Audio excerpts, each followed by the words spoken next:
पाक में से खुदा बाप, खुदा बेटे, खुदा रूह कुदस के नाम से आमीन। इब्रानियों की किताब, पौलुस रसूल के नाम इब्रानियों की किताब और उसका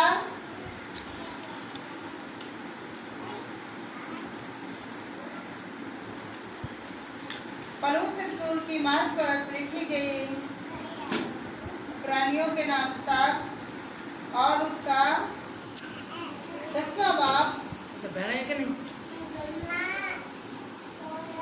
11वें बाब की पहली आयत, 11वें बाब की पहली आयत, जिसमें आज सीखेंगे ईमान के बारे में।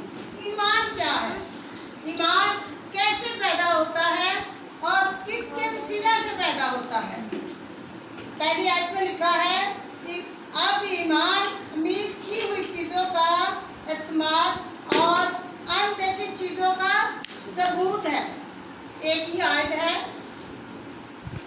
इब्रानियों 11 बाब और उसकी पहली आयत ईमान के बारे में। ईमान के वसीला से हम बहुत ज्यादा बरकतें पाते हैं। अगर ईमान ना हो तो हमारी जिंदगियों में कोई चीज भी काम नहीं करती। ईमान के ही वसीला से काहिन और हाबिल की कुर्बानी खुदा उनके हुजूर कबूल की गई। काहिन और हाबिल ईमान के ही वसीला से, ईमान के ही वसीला से हनूक को जिंदा आसमान पर उठाया गया। हनूक ने मौत का मजा नहीं चखा। हनूक को भी ईमान के ही वसीला से जिंदा आसमान पर उठाया गया। ईमान के ही वसीला से हमारा जो बाप, जिसे हम बाप कहते हैं, बाप नूह, बाप इब्राहिम, ये भी ईमान के ही वसीला से उन्होंने कश्ती बनाई। फिर लोग उनका मजाक भी उड़ाते थे, लेकिन खुदावंद ने उनसे कहा कि तुम कश्ती को बनाओ।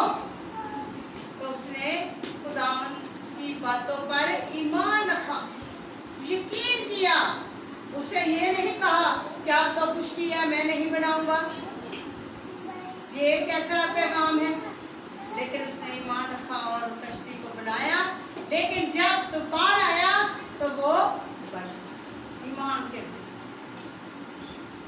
ईमान के ही वसीला से आप देख सकते हैं कि खुदावंद ने बाप इब्राहिम को कहा कि कुर्बानी चढ़ा, तो उसने ये नहीं कहा कि मैं नहीं चढ़ाऊंगा। उसने कहा मैं हाजिर हूं, मैं जरूर दूंगा।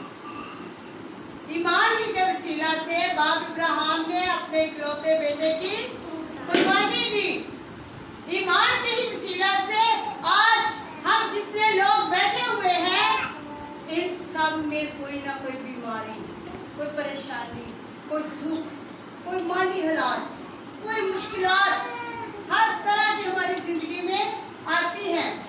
जब हम ईमान रखते हैं, हमारा यकीन है कि हम चर्च में आएंगे, अपने पासबान से दुआ करवाएंगे, अपने खादमीन से दुआ करवाएंगे, तो ये बीमारी हमारे जिस्म से जाती रहे।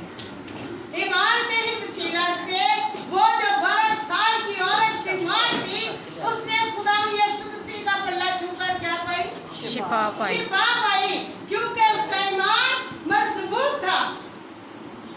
ईमान के वसीला से लाजर जो 4 दिन का मुर्दा, कितने दिन का मुर्दा था? 4 दिन का। 4 दिन का मुर्दा था। उसकी बहनों ने कहा, ए खुदावन, अगर तू आज हमारे घर में मौजूद होता तो मेरा भाई ना मरता। पर खुदावन ने क्या कहा? तेरा भाई जिंदा है, आज भी जिंदा है। और खुदावन जब लाजर की कब्र पर गए तो उन्होंने क्या कहा? ए लाजर जिंदा हो जा। तो वो अपने ईमान के वसीला से जिंदा हो। ईमान आज भी हम रखते हैं तो खुदा हमारी जिंदगियों में बहुत ज्यादा काम करता है। ईमान के ही वसीला से हम अपनी जिंदगियों को बदल सकते हैं। आज अगर आप चर्च में बैठे हुए हैं, चर्च में आप दुआ को सुनते हैं, चर्च में आप अपनी जिंदगियों को बदल रहे हैं, तो ये सब किसके वसीला से? ईमान के वसीला से।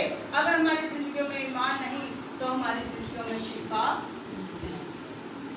जहाँ आकर हमने शिफा को नहीं ढूंढना कि हमें शिफा मिल जाए, बल्कि किसको ढूंढना है? शाफी को, जो शिफा देने की कुदरत रखता है। ईमान से आपने उसको देखना है, शाफी को, जिसकी सलीब खाली है, जिसकी सलीब खाली है, जिसने मेरी खातर आपकी खातर कितने रोड़े खाए? 1 कम 40, ताकि मैं और आप बच जाएं। और आज भी हम ईमान के वसीला से बच जाते हैं। बेशक बीमारी कितनी ही ज्यादा क्यों ना हो, हमारी जिंदगियों के अंदर या घरों के अंदर जितने मर्जी मसाइल आ जाए, गुर्बत आ जाए, बीमारी आ जाए, लेकिन जब हमारा ईमान अपने जिंदा खुदावंद पर होता है तो खुदावंद हमारी हर तरह की मुश्किलों को, परेशानियों को हल करने की कुदरत रखता है।